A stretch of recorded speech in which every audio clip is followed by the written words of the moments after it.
Bharatiya Janata party के साथ जाने का खामियाजा हमें भुगतना पड़ा जी। और जो निर्णय लिया गया था वो भी जनहित को सोच करके लिया गया था। क्या भ्रष्ट सिर्फ दूसरे विरोधी दलों के लोग ही हैं? भारतीय जनता पार्टी में इस तरह के लोग नहीं हैं। उनके वहाँ पे रेड डालते हुए ईडी क्यों संकोच करती है? तो जेजेपी की भी संभावनाएं हैं किसी से गठबंधन की? भारतीय जनता पार्टी के लोगों ने जिस तरीके से हर बात का क्रेडिट तो खुद लेने का प्रयास किया और कहीं जहां नुकसान उठाने की बात आई वहां हमें धकेलने का काम किया। जो हरियाणा प्रदेश सबसे ज़्यादा पदक लेकर के आता है, खेल नीति के तहत जो फंड एलोकेट किए जाते हैं उसमें हरियाणा प्रदेश के साथ भेदभाव किया जाता है। गुजरात को 600 करोड़ रुपए, हरियाणा को सिर्फ 90 करोड़ रुपया, जबकि पद तालिका में गुजरात का कभी एक नंबर नहीं जी। और हरियाणा के आज भी 5 जो पदक आए हैं उनमें से 4 हरियाणा प्रदेश के लोगों ने जीते हैं। दोस्तों नमस्कार, प्रथम गूंज देख रहे हैं आप। मैं हूं आपका दोस्त त्रिदेव और इस वक्त फ्रेम में हमारे साथ अजय चौटाला जी मौजूद हैं। और जैसा कि आप सबको पता है कि चुनाव का बिगुल बज चुका है और सारी पार्टियां अपनी अपनी ताकत झोंक रही हैं। तो अजय चौटाला जी का आज विधानसभा बवानीखेड़ा में प्रोग्राम था गाँव मुंडाल में। तो जानकारी लेते हैं किस तरह की रणनीतियाँ हैं और क्या कुछ मुद्दे लेकर वो लोगों के बीच आ रहे हैं। नमस्कार जी। नमस्कार। अजय जी, सबसे पहले तो ये बताएं आज क्या कार्यक्रम था मुंडाल में? पार्टी का जनसंपर्क अभियान है जी।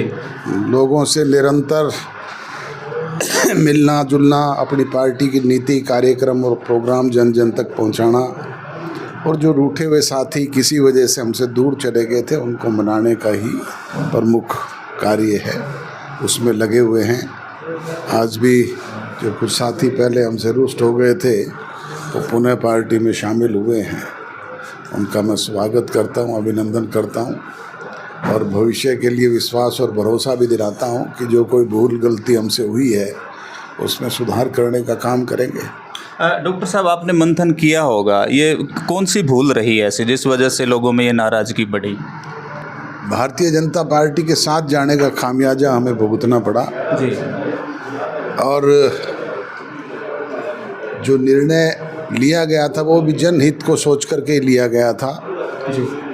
कि बिना राज के कोई काम तो होता नहीं।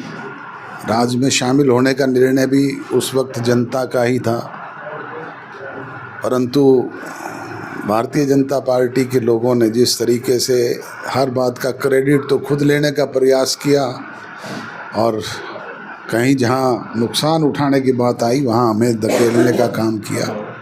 तो उसका खामियाजा हमने भुगता है लोकसभा चुनाव में। निकट भविष्य में उसमें सुधार करेंगे। बात करें अभय चौटाला की, तो उन्होंने गठबंधन कर लिया बहुजन समाज पार्टी से। तो जेजेपी की भी संभावनाएं हैं किसी से गठबंधन की? जैसे ही होगा तब सबसे पहले आपको इन्फॉर्म करेंगे। जी। निरंतर प्रयासरत हैं, हम इस काम में लगे हुए हैं। जी। विनेश फोगाट का मुद्दा है, लगातार गर्म है, सोशल मीडिया पे भी उनको राज्यसभा भेजने की मांग लगातार हो रही है। अभय चौटाला खेल मंत्री बनाने की बात कह चुके हैं, बलराज कुंडू उनको इलेक्शन लड़वाने की बात कह चुके हैं। जेजेपी क्या कह रही है? 140 करोड़ देशवासियों की भावनाएं विनेश फोगाट के साथ। जी। मैं तो यही कहना चाहूँगा कि इस मामले में राजनीति ना करें और अगर नीयत साफ है तो भूपेंद्र सिंह जी हुड्डा ही नहीं, हरियाणा प्रदेश के सारे विधायक मिलकर के उन्हें राज्यसभा में भेजने का काम करें। हम तो तैयार हैं इसके लिए। 2 धड़े बने हुए हैं देश में। एक तो ये कह रहा है कि विनेश की दिक्कत थी, उसका वजन बढ़ने की वजह से निकाला गया उसको। दूसरा धड़ा ये भी कह रहा है कि ये मोदी की साजिश थी। आप क्या मानते हैं?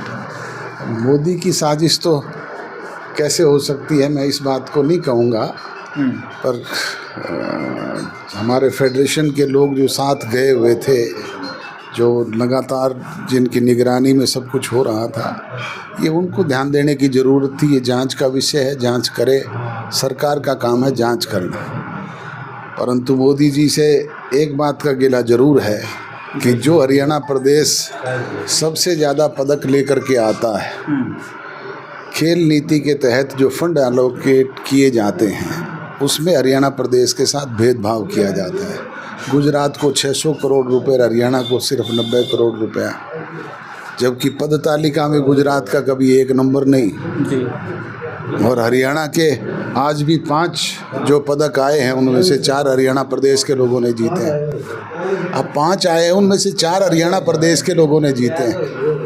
बात करें आपके उम्मीदवारों की, कुछ एक कैंडिडेट्स की आपने घोषणा भी कर दी है, तो बाकियों की कब तक उम्मीद की जाए हरियाणा में, कब तक आप बता दें? जैसे ही चुनाव घोषित होंगे सबसे पहले हम सूची जारी करेंगे। जांगड़ा साहब हैं, एक सांसद हैं, उनका एक बयान बड़ा वायरल हो रहा है। उन्होंने महिलाओं पे कुछ एक अजीब सा चुटकुला सुनाया, उस पर आप क्या कहेंगे? शायद सुना होगा आपने।